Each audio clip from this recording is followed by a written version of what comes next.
Порнографияға тыйым салған елдердің қатарына Қырғызстанда қосылып жатыр. Көп замай ол елдің аумағында да порнографиялық сайттар мен контенттер бұғатталатын болып отыр. Бұл дұрыс қадам екенінде дау жоқ. Себебі интернеттегі қаптаған мұндай роликтер бірінші кезекте ұлттың болмысын бұзады. Екіншіден, жастардың тәлім тәрбиесіне орны толмас нұқсан келтіреді. Үшіншіден, ондай роликтерді көп көрген адам жылдам қартаяды, ұмытшақ болады. Төртіншіден, порнофильм мен жоқ заманда халықта көп балалы отбасылар көп болатын, ал қазір күрт кеміп кеткен. Осыны ескерген болса керек. Қырғызстан парламенті порно сайттарға тыйым салу және жабу туралы заң жобасын бірінші оқылымда мақұлдады. Кеш жарық ағайын, бұл неге олай бағдарламасы?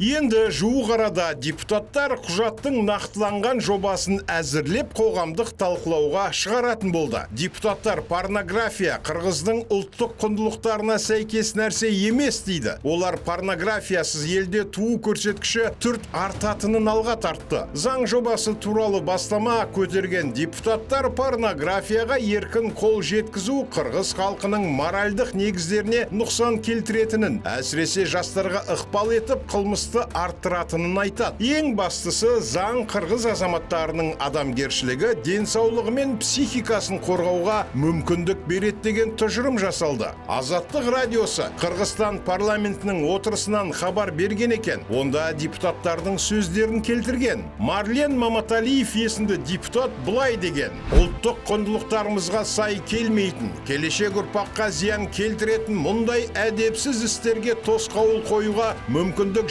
жатырмыз. Заңды қолдасаңыздар, бірінші қадам жасалады. Мұндай сайттардың барлығын бір күнде бұғаттай алмайтынымыз белгілі, бірақ бұл бірінші қадам. Ал Аққұл Бердиев есімді депутат әріптесін қолдай сөйледі. Бұрын порнография болмаған заманда ата-бабамыз 10-15 баладан туған. Сондықтан бұған тыйым салу керек. Бұл жақсылыққа апармайды. Оған қоса мұсылман принциптеріне де сәйкес келмейді. Мұндай видеоны көре беретін адамдар тез қартайып, ұмытшақ бола бастайды, деді депутат Бердиев. Порнографияға тыйым салуды қолдағанымен, мұның дұрыстығына күмәнмен қараған депутаттар да жоқ емес. Мысалы, депутат Ысқақ Масалиев, ал менің ойымша, мұндайды жұрт көрсе керісінше туу көрсеткіші артады дегенді айтып қалды. Бірақ ойын түзегендей болып, менің ойымша, бұл тұрғыда жауапкершілік мәселесін цифрлық немесе мәдениет министрлігі емес, білім министрлігі алуы керек деп ойлаймын. Біз әуелі ата-аналарды тәрбиелеуіміз керек. Одан кейін олар өз балаларын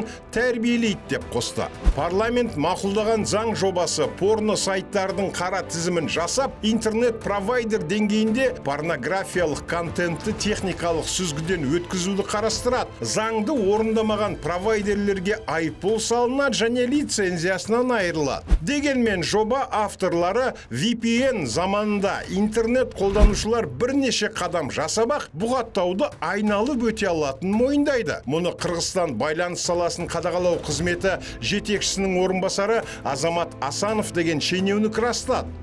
Байланыс операторлары белгілі бір сайттарды толық жаба алады, бірақ байланыс операторлары VPN-ді айналып өте алмайды, деді ол. Ал мұндай қадам ересектерге арналған видеоны жақсы көретін қолданушылардың ашуына тиіп, оларды VPN қолдануға мәжбүрлейді деген пікір де бар. Бұған байланысты Дастан Бекешев деген депутат былай деп алаңдаушылық білдірді: бәлкім ересектерге пароль қолданатындай қылып рұқсат беруге болар. Егер қаласа көре берсін. Әне, Жапонияда көріп жатыр және олар есінен адасып кеткен жоқ қой. Дамып жатыр. Мейлі үйінде отырып өзін жұбатсын, демалсын, ал сіздер тыйым салайын деп жатсыздар. Ал кенет ол соның орнына көшеге шығып соны іздесеше. Педагогтар мен психологтар басқа пікірде. Олар бір ғана тыйыммен мәселе шешілмейді деп есептейді. Жыныстық тәрбие, медиа білім және балалар балалармен ашық әңгіме керек екенін алға тартады. Адамның табиғаты сондай. Ол тыйым салынған жерге барады. Түсіндірмей тыйым салуға болмайды. Білім арқылы моральды енгізу керек. Бірақ егер порнография көп болса, егер адам соған әуес болса, онда бұл импотенция либидоның азаюына апарып соқтырады, деді Айнұр Сағынбаева есімді сексолог, психолог. Ол кейбір елдерде бұрыннан порнографияларға тыйым салынған, бірақ толықтай нәтижеге жеткен еш қайсысы жоқ екенін айтады. Порнографияға заңмен тыйым салған елдердің бірі Қазақстан. Бірнеше мың порно сайттың Қазақстан аумағына тарауы бұғатталған. Бұған қоса порнографиялық кинолар мен видеоларды жасауға және көрсетуге бұқаралық ақпарат құралдары туралы заңмен, ал жарнама таратуға жарнама туралы заңмен тыйым салынады. Әкімшілік қана емес, қылмыстық жауапкершілік те қаралған. Арнайы сіздер үшін неге олай бағдарламасы. Құрметті көрермен, YouTube арнамызға жазылып, осы мәселе жайлы пікір қалдыра отырыңыздар.